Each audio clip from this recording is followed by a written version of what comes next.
안녕하세요. 호통사에 오신 걸 환영합니다.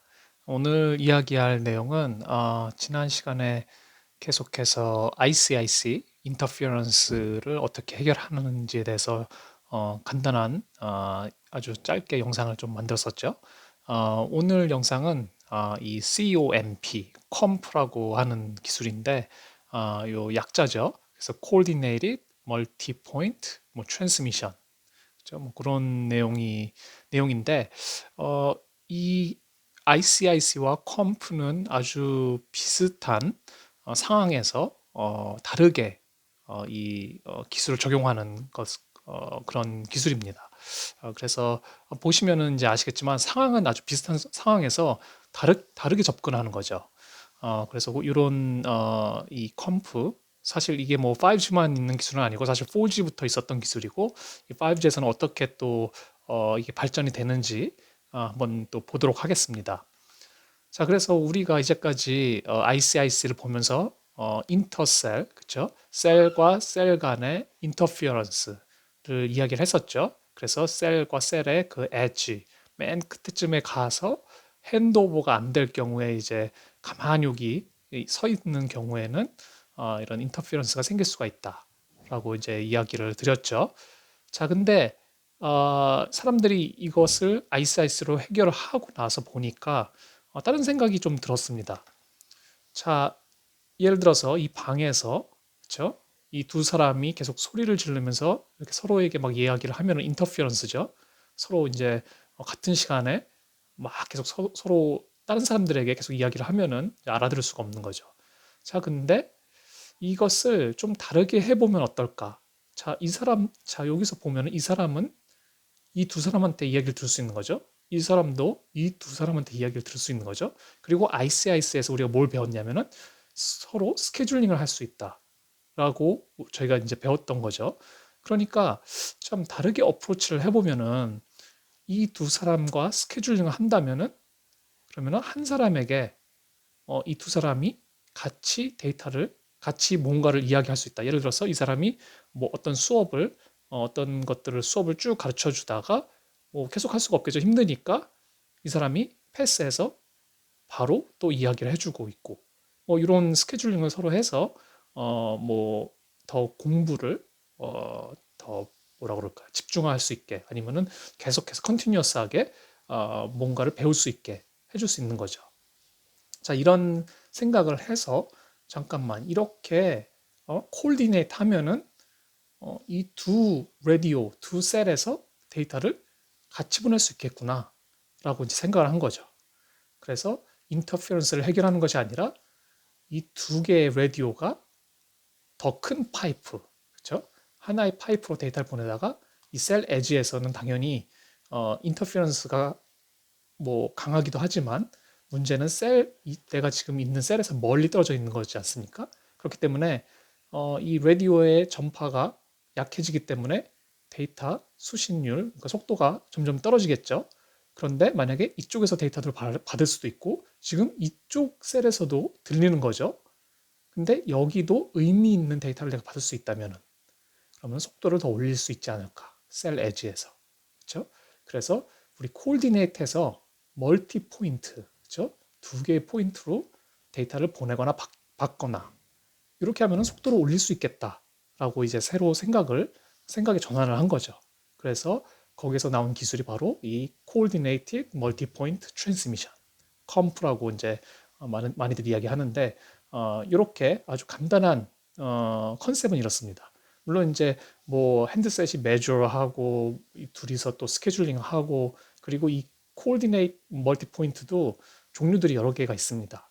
그래서 뭐 같이 데이터를 보내서 뭐 릴라이빌리티를 올릴 것이냐, 아니면 다이버시티, 그래서 다른 데이터를 보내서 속도를 올릴 것이냐, 뭐 그것뿐만 아니라 또 여러 개의 그 멀티 포인트 종류들이 있는데, 그거는 뭐 이제 또 공부를 더 깊숙이 해야 되니까 3GPP 다큐멘트나 멀티 포인트에 대해서 이 컴프에 대해서 논문 같은 거 찾아보시면 또 이제 자세히 나오거든요.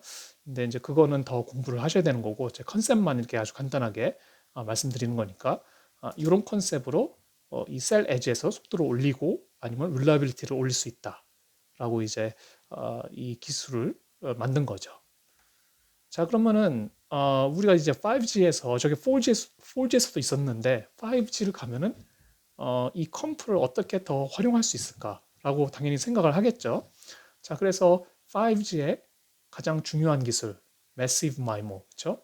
안테나가 아주 많이 달려 있고, 그래서 그 안테나를 가지고 우리가 뭘 할 수 있느냐? 빔포밍, 그렇죠? 이 빔포밍에 대해서 그리고 Massive MIMO에 대해서 제가 아주 전에 여러 영상을 만든 게 있습니다. 그래서 그걸 보시면은 이게 잘 모르겠다. 매시브 마이모, 빔포밍 모르겠다. 그러면은 이걸 꼭 아셔야 됩니다. 혹시 이제 5G에 대해서 이야기를 하려면은 아주 이 기술, 핵심 기술이거든요. 매시브 마이모와 빔포밍. 자, 그래서 이 빔포밍과 매시브 마이모 이 기술들이 5G에 들어가는데 자, 만약에 컴프를 이용하면은 그렇죠? 멀티 포인트 스케줄링. 예를 들어서 여기에 기지국, 여기에 기지국, 여기에 기지국. 서로 다 연결이 돼 있죠. 그렇죠? XN 인터페이스. 그렇죠? 저희가 이것도 배웠죠. 그래서 XN 인터페이스라는 그 파이프라고 이야기를 하도록 하겠습니다. 그래서 서로 데이터를 이렇게 전송을 할 수가 있습니다. 그렇죠? 그래서 이 핸드셋이 뭐 메저먼트에 관련된 그런 데이터를 보내겠죠.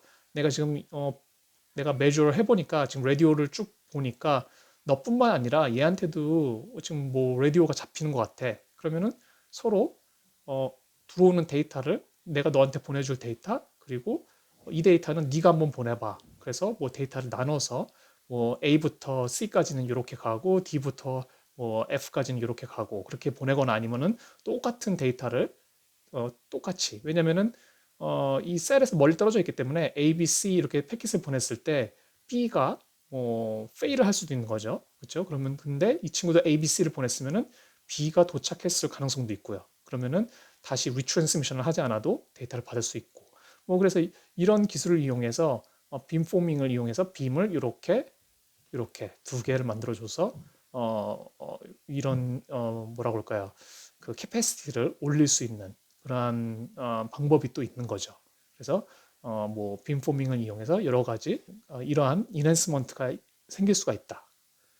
그렇죠? 5G에서는 그리고 또 5G에서 많이 이야기하는 것이 URLLC, Ultra Reliable Low Latency Communication. 자, 그래서 아주 릴라이블한 그렇죠? 아주 릴라이블한 그리고 레이턴시 딜레이가 아주 작은 이러한 통신을 할 수 있는 것도 5G의 기술 중에 특징 중에 하나죠. 자, 어디에서 많이 쓰이느냐? 당연히 이런 공장에서 이런 딜레이가 생기거나 릴라이블하지 않다면은 로봇을 컨트롤하는데 시간에 딜레이가 있거나 만약에 갑자기 멈춰야 되는데 그런 릴라이빌리티 때문에 제대로 통신이 안 된다거나 그렇게 되면 이제 큰 사고나 문제가 발생할 수 있는 거죠. 그리고 당연히 여기 이제 뭐 요즘에 로봇으로 또 수술도 많이 하죠. 그래서 이러한 아주 릴라이블한 통신이 필요하고 그다음에 로우 레이턴시 딜레이가 아주 적은 그러한 통신이 필요한 때 5G에서 뭐 당연히 이 기술 말고 이 컴프 말고 당연히 이것을 위해서 다른 것들이 있습니다. 그것도 제가 예전에 얘기를 했는데 뭐 미니 슬라스 쓰거나 아니면은 서브 캐리어 스페이싱을 지금 현재 쓰는 것보다 다르게 쓰는 방법들이 있죠. 그것에 대해서 저희 이야기한 것들이 있는데 이 컴프도 하나의 솔루션입니다. 자, 예를 들어서 작은 셀들, 이 공장 안에 셀들이 여러 개가 있는데 예를 들어서 누군가 실수로 하나의 셀을 망가뜨리거나 그렇죠? 아니면 뭐 하드웨어이기 때문에 항상 하드웨어는 뭐그 안에 로직 보드도 들어있고 뭐 메모리 칩도 있고 근데 그것들 중에 디펙트가 있어서 하나가 고장 나서 뭐 갑자기 뭐 열이 받거나 그래서 하나 고장 날 수도 있는 거죠. 자, 그랬을 때 만약에 다른 셀들이 있다면은 그렇죠? 다른 셀들이 릴라이블하게 통신을 해줄 수 있는 거죠.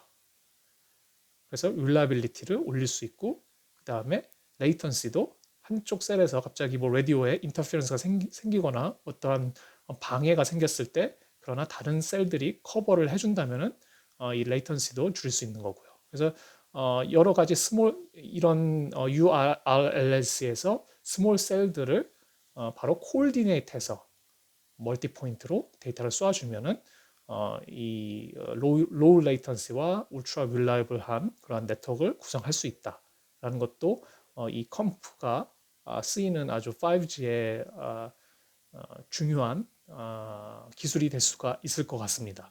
자, 그래서 사실은 이 컴프가 5G에는 임플리멘트가 아직 그러니까 현실에서 다 개발이 되고 완벽하게 정착되어 있는 기술은 아닙니다. 그러니까 표준에서는 어느 정도 지금 진행이 되고 있는데, 근데 현실적으로 그 네트워크 회사에서 이것들을 완벽하게 지금 다 구현을 하고 다 만들어 놓지는 아직 않은 상황이고요.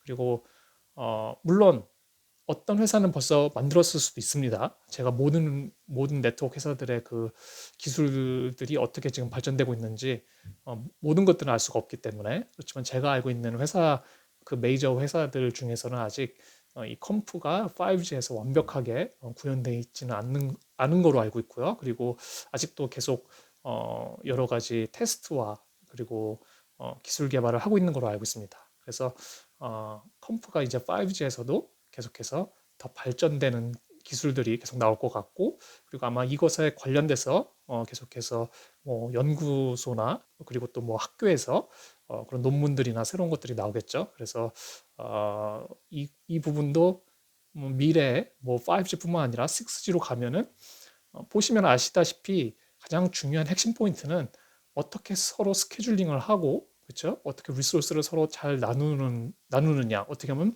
빔포밍을 잘 최적화해서 만드느냐, 뭐 그런 것들이겠죠.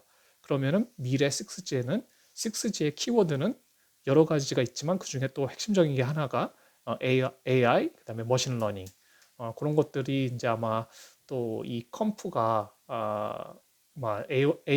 AI와 ML 머신러닝이 이렇게 복합적으로 연결돼서 더 발전된 기술이 나오지 않을까라고 또 이렇게 예측을 해봅니다. 그래서 아주 간단하게 오늘 또 컴프에 대한 그런 컨셉. 그래서 보시면은 그 문제를 바라보는 입장이 아주 재밌죠. 하나는 인터피어런스를, 하나는 릴라빌리티와 그 다음에 속도를 올릴 수 있는 방법을 똑같은 상황에서 다른 시점으로 바라보는 거죠.